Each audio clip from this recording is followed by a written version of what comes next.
Maki Rena!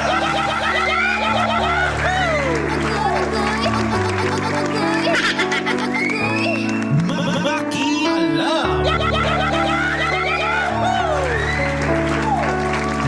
Maki Alam!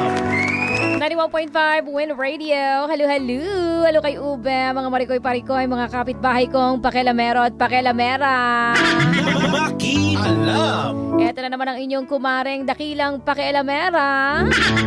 Kumareng Maki Rena! Maki Rena. Handang-handang dumamay at makialam sa problema at pinagdaraanan sa buhay ng ating mga kapitbahay. Willing na willing makialam parang ating mga kapitbahay na nakikialam sa comment section. Diyan po sa ating Facebook page, 91.5 Win Radio Manila. Meron tayong pinost dyan.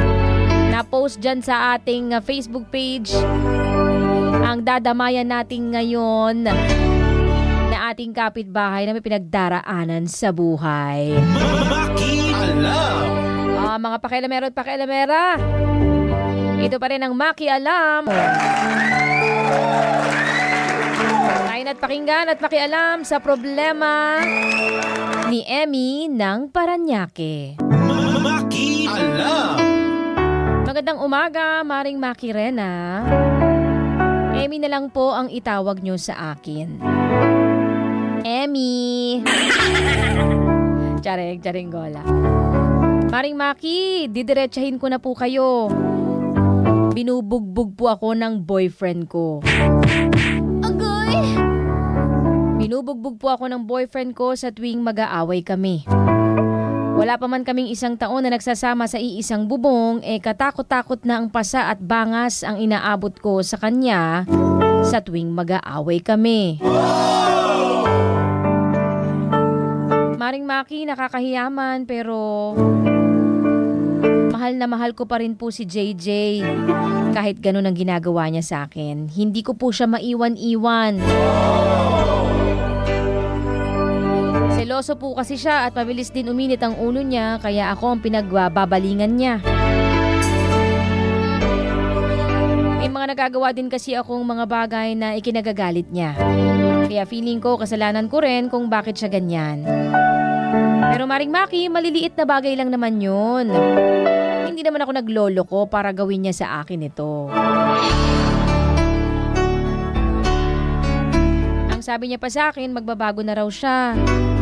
Pero wala pa rin ganun pa rin, Maring Maki. Mas tumindi pa nga ang pananakit niya. Dahil dati, pasa lang. Ngayon may bangas na. Agoy! Pero kahit ganun pa man, Maring Maki, hindi ko pa rin siya maiwan-iwan. Konting suyo lang niya, agad akong bumibigay. Isang kalabet, okay na kami ulit. Maring Maki, ano bang gagawin ko? Nalilito na po ako. Ang sabi kasi ng isip ko ay iwanan ko na siya. Pero ang dikta naman ng puso ko ay manatili at kumapit pa dahil baka sakaling magbago pa siya. Sana po ako inyong madamayan at wag niyo po sana akong husgahan sapagkat ako'y nagmamahal lamang. Makialam ka naman, Mare, sa problema kong ito. Sana mapayuhan mo ako. Lubos na gumagalang, Emmy ng Paranaque. Maki Alam! Yan po si Emmy ng Paranaque na may pinagdaraanan sa kanyang boyfriend na action star. Yes, sir! Action star yarn? Maring Emmy, gusto kong malaman mo na dinadamayan kita sa pinagdaraanan mong yan, ha? Hindi madali ang mapunta sa ganyang uri ng karelasyon. Truly bells, boom bells. Kaya mahigpit na yakap sa'yo, Mare, ha? Pero sana, Mare, wag mong isipin na kaya kanya sinasaktan na ikaw palagi ang may kasalanan. Naku, wag mong iisipin yan. Hindi ganun yun, Mare, ha? Sadyang may sakit lang yan, jowa mo. Oo, hindi makontrol ang kanyang anger. May anger issues yan, Marikoy. Truly bells, boom bells. Feeling ko kaya hindi mo siya maiwan-iwan din, hindi dahil sa mahal mo siya ha. Hindi dahil doon sa tingin ko. Kundi na-attach ka lang. Oo. Kung siya may anger issues, ikaw naman may attachment issues. Hindi mo siya maiwan kasi nasanay ka na nandyan siya palagi sa'yo. Hindi mo kaya yon yung wala kang kasama. Kaya somehow nakaka-apekto talaga yon sa pagdedesisyon mo para hindi mo siya iwanan. Pero Mare, hanggang kailan? Diba? Hindi pa naman kayo mag-asawa, may chance ka pang makawala. At may chance ka pang makawala, talikuran mo na yung lalaki na yan.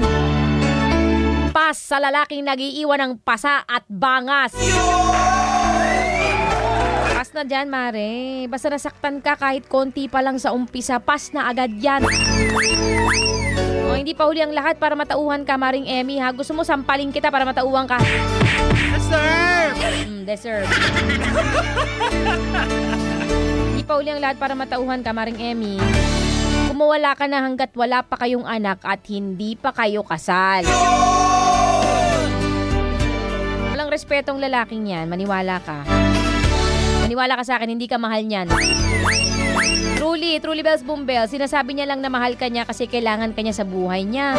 Ang iniisip niya lang palagi, yung sarili niya, yung pagkalalaki niya, yung comfort niya na nakukuha mula sa'yo. Yung chorba. Tawag sa lalaking niya, narsisista. Oo, narcissist.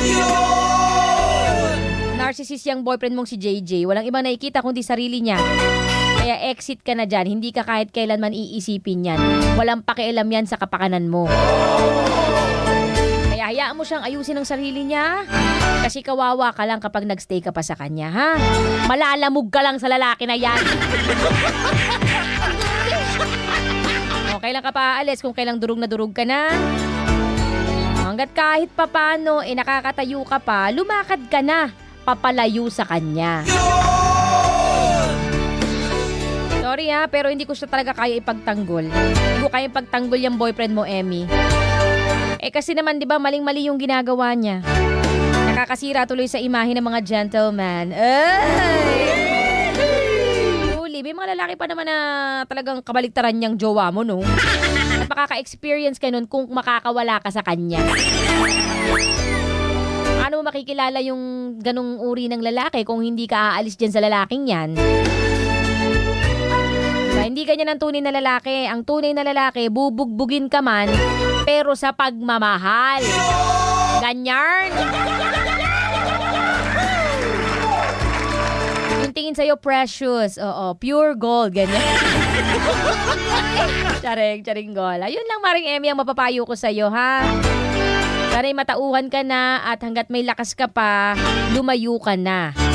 Maglakad ka na papalayo sa kanya. Ayan po, si Maring Emmy. Maraming salamat. Pinintulutan mo kung makialam sa iyong pinagdaraanan sa buhay. Kayo mga kapitbahay, kung gusto nyo rin makialam ako sa buhay ninyo, abay willing naman ako makialam sa mga problema ninyo. Magpadala lang kayo ng inyong istorya sa aking FB page, DJ Maki Rena on Facebook. That's DJ MAKIRENA. DJ Maki Rena. Follow lang kayo at mag-message kayo sa akin ng inyong mga istorya or sa aking email, djmakirena@gmail.com.